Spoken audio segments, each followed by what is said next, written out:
Have you ever walked away from a conversation feeling strangely guilty, even though you know you didn't do anything wrong? You replay the moment in your head. Their words sounded caring. Their tone was gentle. They even said they understood you.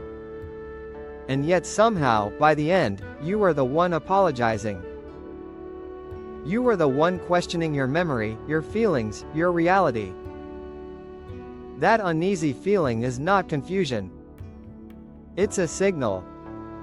Because there is a dark psychological trick that hides behind warmth, compassion, and emotional intelligence. And once you see it, you can't unsee it. We are taught that empathy is always good. That empathy is healing. That empathy builds trust, intimacy, and connection. And most of the time, that's true. Empathy is the ability to feel with someone, to understand their inner world, to resonate with their emotions. In healthy relationships, empathy softens conflict and deepens bonds. But in the hands of the wrong person, empathy becomes something else entirely. It becomes a mirror. A malignant mirror. One that doesn't reflect truth, but distorts it just enough to make you doubt yourself. Traditional gaslighting is loud. It's obvious.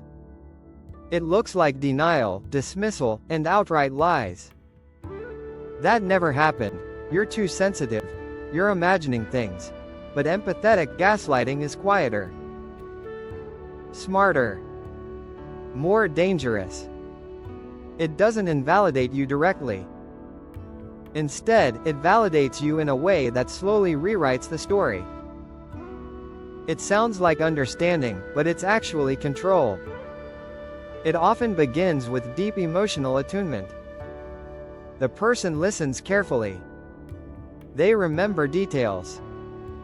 They ask thoughtful questions. They seem unusually good at understanding how you feel. You might even think, no one has ever understood me like this before. And that's exactly the point.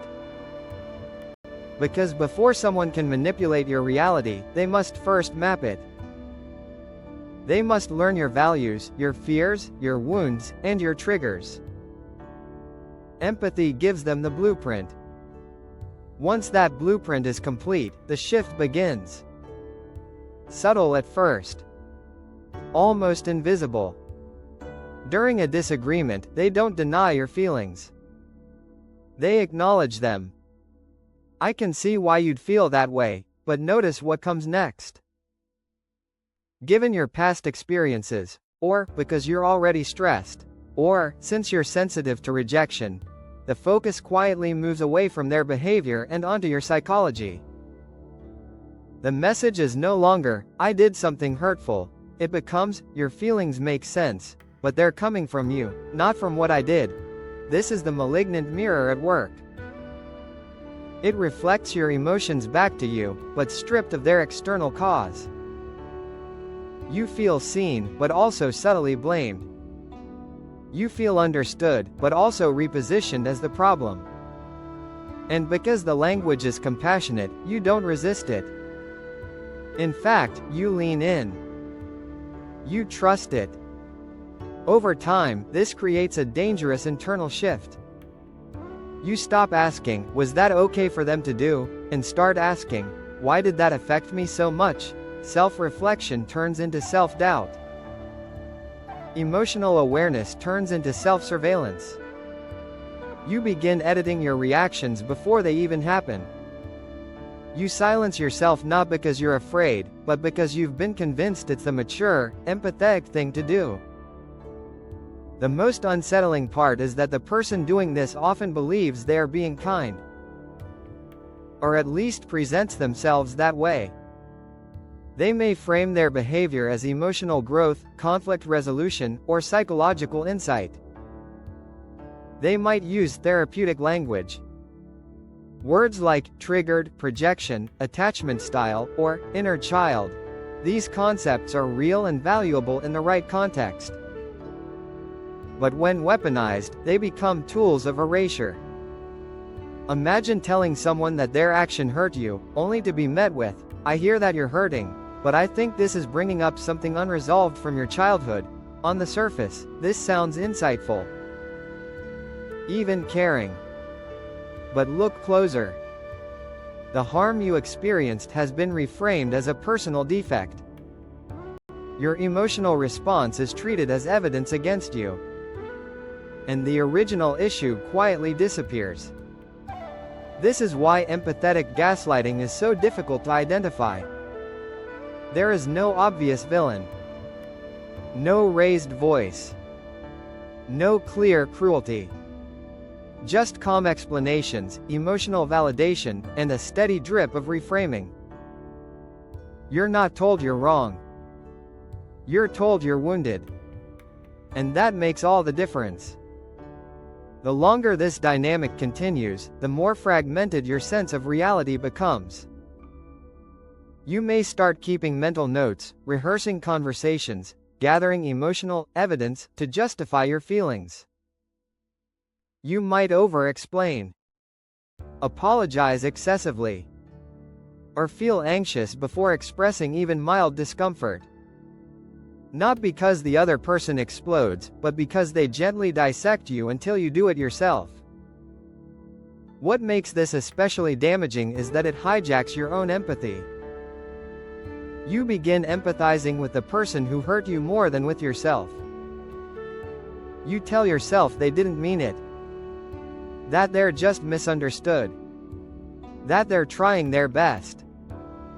And maybe they are. But intent does not erase impact. And empathy without accountability is not compassion. It's compliance. In healthy empathy, understanding leads to repair.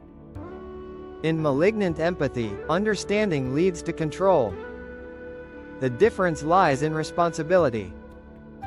A healthy person can say, "I understand why you feel that way, and I see how my actions contributed." A manipulative person says, "I understand why you feel that way," and stops there. Or worse, continues with, "And that's something you should work on." Over time, your internal compass begins to spin. You lose confidence in your emotional instincts. You second-guess your perceptions. You may even start asking the other person how you feel, instead of checking in with yourself. That is the final stage of the malignant mirror. When your reality is no longer self-generated, but externally approved. And here's the quiet truth. If empathy consistently leaves you feeling smaller, confused, or ashamed, it's not empathy. If understanding is always one-directional, it's not mutual. If your emotions are always explained away but never acted upon, something is wrong. Reclaiming yourself from this dynamic does not require becoming cold or unempathetic. It requires restoring balance. It means noticing when emotional language is being used to avoid responsibility. It means trusting that your feelings are data, not diagnoses. It means remembering that self-awareness should bring clarity, not constant self-blame. Real empathy makes room for two realities at once. Yours and theirs. It does not demand that one erase the other. Real empathy strengthens your sense of self. It does not dissolve it. The malignant mirror only works as long as you keep looking into it. The moment you turn away and ask a simpler question, everything changes. Not, "What's wrong with me for feeling this?" but, "What happened here, and does it align with my values?" That question is grounding. That question breaks the spell. Because the most dangerous manipulation is not the one that attacks you. It's the one that convinces you to attack yourself, gently, compassionately, and with a smile.